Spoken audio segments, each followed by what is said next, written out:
बहुत समय पहले एक राजा था जिसे राज भोगते काफी समय हो गया था। बाल भी सफेद होने लगे थे, पर फिर भी राजगद्दी का उसे बहुत अधिक मोह था। एक दिन उसने अपने दरबार में बहुत बड़ा उत्सव रखा और अपने गुरु तथा मित्र देश के राजाओं को भी उत्सव में सादर आमंत्रित किया। उत्सव को और अधिक रोचक बनाने के लिए राजा ने राज्य की सुप्रसिद्ध नर्तकी को भी बुलावा भेजकर बुला लिया। शाम हुई, भव्य उत्सव शुरू हुआ। राजा ने कुछ स्वर्ण मुद्राएं अपने गुरु को दी ताकि नर्तकी के अच्छे गीत नृत्य पर वे उसे पुरस्कृत कर सके। सारी रात नृत्य चलता रहा। सुबह होने वाली थी। नर्तकी ने देखा कि उसका तबले वाला ऊँघ रहा है और उबासी ले रहा है। उसको जगाने के लिए नर्तकी ने एक दोहा पढ़ा। बहू बीती थोड़ी रही, पल पल गई बिहाई, एक पल के कारणे ना कलंक लग जाए। अब इस दोहे का अलग अलग व्यक्तियों ने अलग अलग अपने अपने अनुरूप अर्थ निकाला। तबले वाला सतर्क हो तबला बजाने लगा। जब ये बात गुरु ने सुनी तो गुरु ने सारी मोहरे उस मुजरा करने वाली को दे दी। वही दोहा उसने फिर पढ़ा तो राजा की लड़की ने अपना नवलखा हार उस नर्तकी को दे दिया। उसने फिर वही दोहा दोहराया तो राजा के लड़के ने अपना मुकुट उतार कर दे दिया। वही दोहा नर्तकी फिर दोहराने लगी, पर इस बार राजा ने उसे रोकते हुए कहा, बस कर, एक दोहे से तुमने वेश्या होकर सबको लूट लिया है।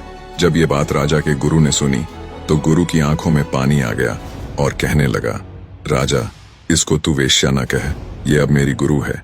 इसने मेरी आंखें खोल दी हैं कि मैं सारी उम्र जंगलों में भक्ति करता रहा और आखिरी समय में मुजरा देखकर अपनी साधना नष्ट करने आ गया हूँ। मैं तो चला यहाँ से। राजा की लड़की ने कहा, आप मेरी शादी नहीं कर रहे थे। आज मैंने आपके महावत के साथ भागकर अपना जीवन बर्बाद कर लेना था।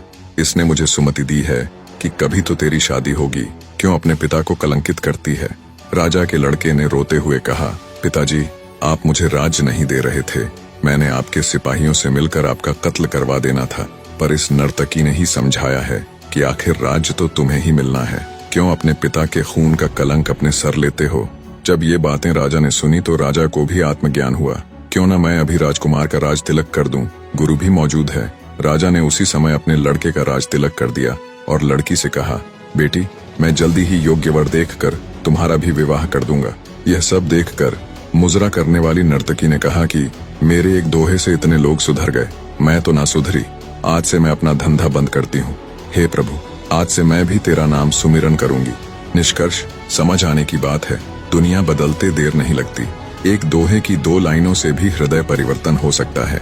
केवल थोड़ा धैर्य रखकर चिंतन करने की आवश्यकता है। जाते जाते 2 लाइन और सुने। क्या खूब कहा है किसी ने, प्रशंसा से पिघलना मत, आलोचना से उबलना मत, निस्वार्थ भाव से कर्म करते रहो, क्योंकि इस धरा पर सब धरा रह जाएगा।